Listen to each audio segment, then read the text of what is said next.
கர்த்தருடைய பரிசுத்த நாமத்திற்கு மகிமை உண்டாவதாக. சங்கீதம் 136 23 வசனத்தை வாசிக்கிறேன். நம்முடைய தாழ்வில் நம்மை நினைத்தவரை துதியுங்கள், அவர் கிருபை என்றும் உள்ளது. சபைகளில இந்த 136வது சங்கீதத்தை அதிகமாக வாசிப்பார்கள். அவ்வளவு கருத்துக்கள் புரிந்திருக்கின்றன. இதுல முதலாவது வசனம் இப்படி சொல்கிறது: கர்த்தரை துதியுங்கள், அவர் நல்லவர், அவர் கிருபை என்றும் உள்ளது. கர்த்தரை நாம் ஏன் துதிக்க வேண்டும் என்றால், அவர் நல்லவராக இருக்கிறார், அவர் கிருபை என்றும் உள்ளது. நேற்றும் இன்றும் என்றும் மாறாத அவருடைய கிருபையாக இருக்கிறது. ஆதியிலே தேவன் வானத்தையும் பூமியும் சிருஷ்டித்து ஏதேன் தோட்டத்தை உண்டு பண்ணி அதிலே தம்முடைய சாயலாக மனிதனை உண்டாக்கி எவ்வளவு நல்லவராக இருந்தாரோ அதே நல்லவர் தான் மகிமையின் தேவனாகிய கர்த்தர் ஆபிரகாமுக்கு தரிசனமாகி எவ்வளவு நல்லவராக இருந்தாரோ அதே நல்லவர் தான் தாவீதை அவருடைய இடுக்கனான காலங்களில், வேதனையான காலங்களில் எவ்வளவு நல்லவராக இருந்தாரோ அதுபோல இன்றைக்கும் நம்மோடு அன்றைக்கு 6 சீடர்கள் 12 நபர்களை வைத்து போதித்து முடிவு பரியந்தம் அவர்களோடு எப்படி உண்மை உள்ளவராக நல்லவராக இருந்தாரோ அப்படித்தான் இன்றைக்கும் அவர் நல்லவராகவே இருக்கிறார். அவருடைய நல்ல குணம் மாறவே மாறவில்லை. மனிதர்களுடைய குணம் மாறிவிடும். இன்றைக்கு எவ்வளவோ நல்லவர்களாக நம்மை குறித்து சொல்லுகிறவர்கள் நாளை மறுநாள் சில மாதங்களோ சில வருடங்களோ கழித்த பின்பு அவர்களை குறித்து நம்மை குறித்து பிரார்த்தனை செய்வார்கள், வேறு விதமாக பேசுவார்கள். ஆகவே நாசிலே சுவாசம் உள்ள மனிதனை நம்பாதே என்று சொல்லப்பட்டிருக்கிறது.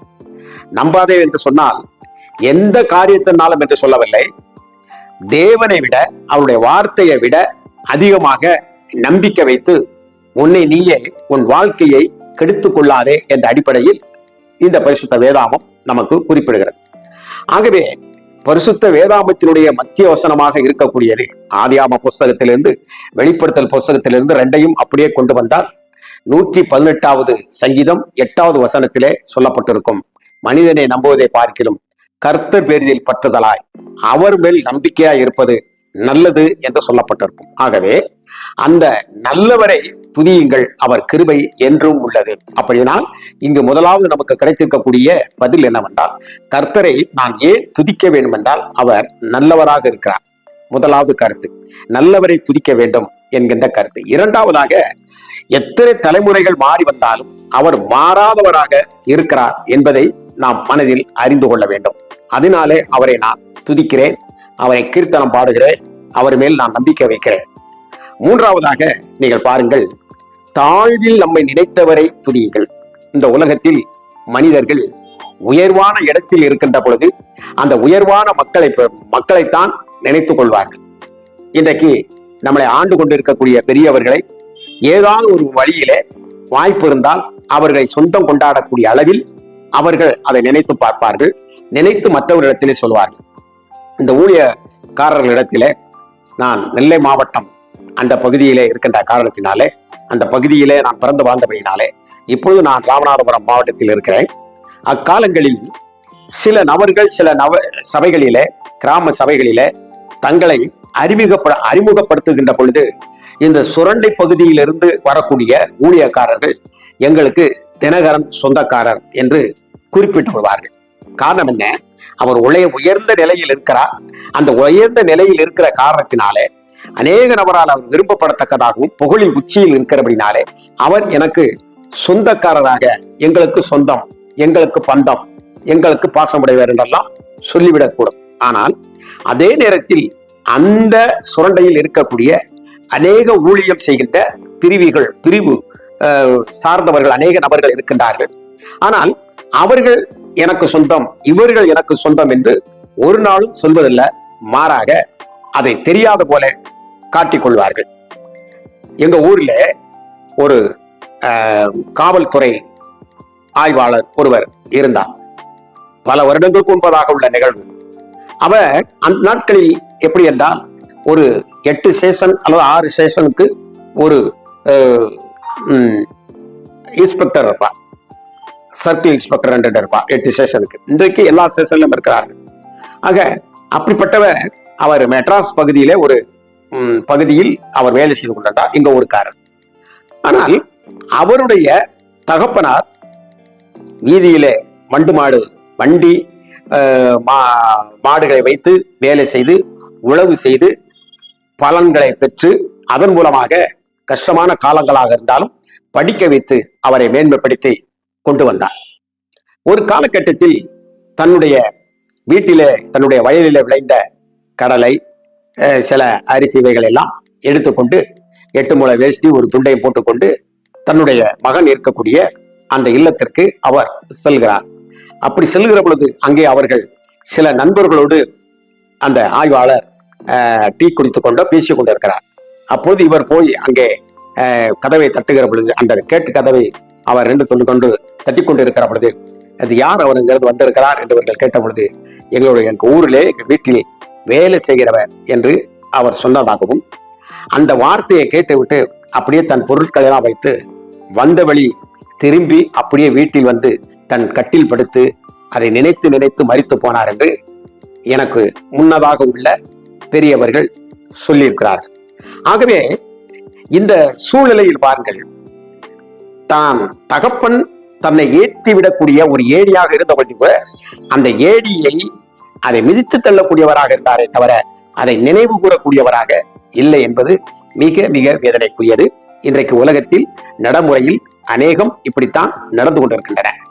ஆகவே உயரத்தில் இருக்கக்கூடிய நபர்களை நினைக்கிறோம். நாம் நினைத்து அவருடைய புகழ்களை உச்சாணிக்கு பல நபர்களுக்கு முன்பதாக எடுத்துரைத்து அவர்களுக்குத்தான் கிறிஸ்துமஸ் வந்தால் கேக்கு வாங்கி கொடுக்கிறோம், நம்ம வீட்டிற்கு வரவழைக்கிறோம், விருந்தோம்பல் செய்கிறோம், இப்படி பல காரியங்களை நாம் செய்வதுண்டு.